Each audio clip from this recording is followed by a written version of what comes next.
ابھی تو اگلی پرتیں کھلے گی کہ اصل کہانی کیا ہے، صدر نے سائن کیے یا نہیں کیے. لیکن صدر مملکت کا ٹویٹ کو اگر غور سے دیکھا جائے تو صدر مملکت کا ٹویٹ بھی اس بات کی واضح نشاندہی کرتا ہے کہ صدر مملکت نے کہیں نہ کہیں ان کی غلطی ہے، انہوں نے نوٹ نہیں لکھا ہے، یا اگر دستخط کر دیے تو وہ اس کی معافی مانگ رہے ہیں. لیکن صدر کو ایک اور سوال پیدا ہوتا ہے کہ صدر مملکت نے اگر ان کے اسٹاف نے کوئی ایسی حرکت کی ہے تو یہ کوئی سنگین جرم ہے، یہ کوئی معمولی معاملہ تو نہیں ہے. صدر نے ایکشن کیا لیا ہے؟ ایوان صدر کا کوئی افسر معطل نہیں ہوا. 10 سے 12 لوگ ہوتے ہیں جو انوالو ہو سکتے ہیں، ان میں سے کوئی افسر نہ معطل ہوا ہے نہ انکوائری شروع ہوئی ہے. صدر نے کوئی انکوائری آرڈر نہیں کی. صدر مملکت اتوار کے روز بھی فنکشن کر سکتے ہیں، کوئی ممانعت نہیں ہے. صدر کا آفس کھلے نہ کھلے، صدر کو ہر وقت 24 گھنٹے صدر مملکت ہے، وہ کسی بھی وقت اپنے پی ایس کو بلا کر آرڈر جاری کر سکتے ہیں. صدر نے کوئی احکامات جاری نہیں کیے تاحکم ثانی. اب دوسری صورت اس کی یہ ہے، ایک رائے یہ ہے کہ پارلیمانی امور میں کچھ لوگوں سے بات ہوئی، ان کی رائے یہ ہے، اور میں اس پر کانسٹیٹیوشنل ایکسپرٹ نہیں ہوں، کل کسی ایکسپرٹ سے بات کر کے آپ کو بتائیں گے کہ جی یہ بل اگر صدر نے دستخط نہیں کیے تو غیر مؤثر ہو جائیں گے. وزارت قانون سے کے بیان سے لگتا ہے کہ یہ بل جو ہے وہ مؤثر ہیں اور قانون بن چکے ہیں. اب اس کی وضاحت ہونا باقی ہے. لیکن دوسرا معاملہ یہ ہے ناظرین کہ صدر مملکت جو ہے وہ اگر انہوں نے انکوائری مارک نہیں کی تو کل کیا کریں گے؟ کیا کل صدر مملکت سپریم کورٹ کو کوئی ریفرنس بھیجیں گے؟ ریفرنس بھیجنے کے لیے آرٹیکل 176 کے تحت صدر کو حکومت کی اجازت کی ضرورت ہوتی ہے. لیکن کیا صدر مملکت ڈائریکٹ کوئی پٹیشن کر سکتے؟ یہ شاید ممکن ہو، یا ڈائریکٹ وہ خط لکھ سکتے ہیں چیف جسٹس آف پاکستان کو. ماضی میں ایک خط انہوں نے لکھا، لیکن حکومتی حلقے یہ کہتے ہیں کہ وہ خط نہیں لکھ سکتے، حکومت کی پرائم منسٹر کی ایڈوائس اس کے لیے بھی ضروری ہے. دیکھتے ہیں کل کیا ہوتا ہے. دوسری صورت یہ ہو سکتی ہے کہ پی ٹی آئی جو صدر کی اوریجنل جماعت ہے، پی ٹی آئی کے ساتھ ان کی ہمدردیاں ابھی تک موجود ہیں.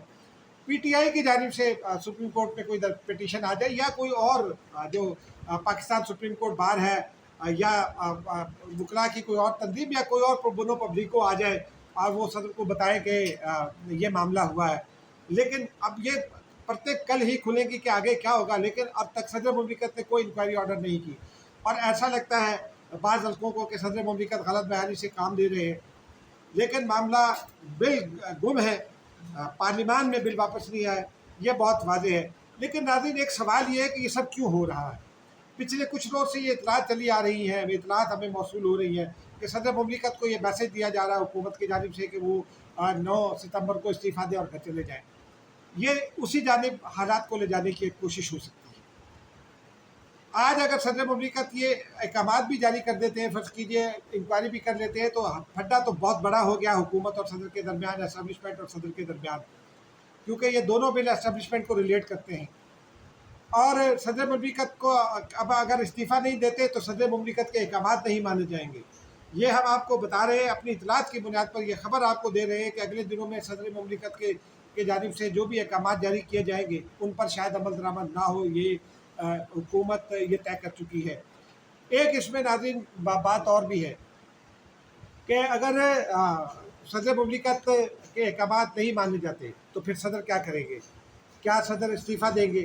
اگر صدر مملکت استعفیٰ دیتے ہیں تو پھر تو قائم مقام صدر آ جائیں گے صادق سنجانی، لیکن وہ 12 مارچ تک رہیں گے. اس سے پہلے یہ کہ صدر اگر استعفیٰ نہیں دیتے اور ان کے احکامات نہیں مانے جاتے تو پھر کیا ہوگا؟ پھر ایک کانسٹیٹیوشنل بحران ہوگا.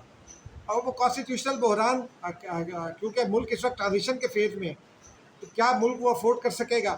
یہ دیکھنے والی بات ہے. اس پر بھی کسی آئینی اور قانونی ماہر سے بات کریں گے. لیکن اگر صدر مملکت استعفیٰ نہیں دیتے اور صادق سنجانی قائم مقام صدر بن جاتے ہیں تو صادق سنجانی 12 مارچ سے آگے کنٹینیو نہیں کر سکتے. یعنی وہ صدر بنے گے قائم مقام صدر 12 مارچ تک. اس کا مطلب یہ ہے کہ جو ایک افواہیں پھیلائی جا رہی ہیں کہ الیکشن 1 سے 1.5 سال آگے جا رہا ہے، ان افواہوں میں جان نہیں. کیونکہ 12 فروری یا 15 فروری یا 20 فروری تک صدر کا انتخاب ہونا ضروری ہے. اگر صدر کا انتخاب نہیں ہوتا تو معاف کیجیے گا، قومی اسمبلی کا الیکشن ہونا ضروری ہے، صوبائی اسمبلیوں کا. اگر یہ الیکشن نہیں ہو سکتے تو سینٹ کا انتخاب نہیں ہو سکے گا. سینٹ کا انتخاب نہیں ہو سکے گا تو صدر مملکت کا انتخاب نہیں ہو سکے گا۔ 12 مارچ کو پھر سینٹ ٹوٹ جائے گی ایک طرح سے، سینٹ کے ہاف ممبرس موجود ہوں گے، ٹوٹے گی تو نہیں لیکن چیئرمین سینٹ ختم ہو جائے گا، تو صدر مملکت کون ہوگا؟ اسپیکر قومی اسمبلی صدر مملکت بن سکتے ہیں، لیکن پھر وہ بھی کب تک رہیں گے؟ یہ بھی ایک اہم سوال ہے۔ اور کیا سسٹم میں ایک ایسا صدر مملکت درکار ہوگا جو ایک پولیٹیکل پارٹی کا پنجاب کا ہیڈ بھی ہے، ابھی تک اسپیکر بننے کے باوجود اس نے نہیں دیا، اس وقت کیا صورتحال ہوگی؟